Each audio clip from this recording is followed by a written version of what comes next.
याद कर जन तू भुला जाई हो, भुला जाई हो। दोनों जना संग ही मनावल जाए शिव के। अच्छा ठीक है। दोनों जना संग ही मनावल जाए शिव के। जल ढार देव घर में आ जाई हो। दोनों जना संग ही मनावल जाए शिव के। जल ढार देव घर में आ जाई हो।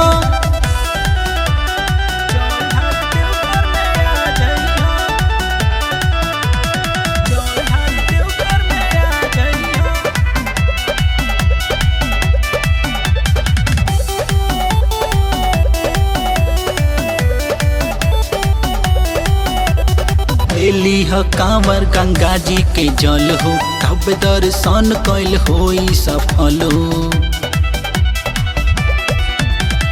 बोलबम वाला मम्मी ओढ़नी ले आईली, पापा से परमिशन यरबू दिलैली।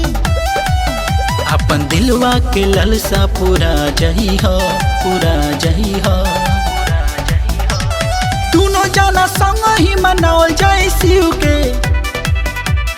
दोनों जना संग ही मनावल जाए शिव के। जल ढार देव घर में आ जाई हो। दोनों जना संग ही मनावल जाए शिव के। जल ढार देव घर में आ जाई हो।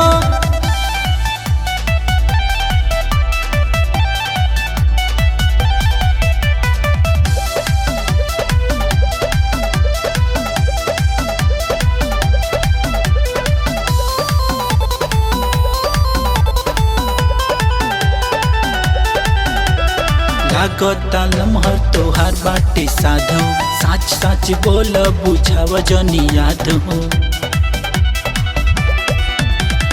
बाबा से तोहरे के मांगब हम बर हो, बिका से ही खातिर आवतानी देव घर हो। और भंगिया से अर्जी लगा जई हो, लगा जई हो।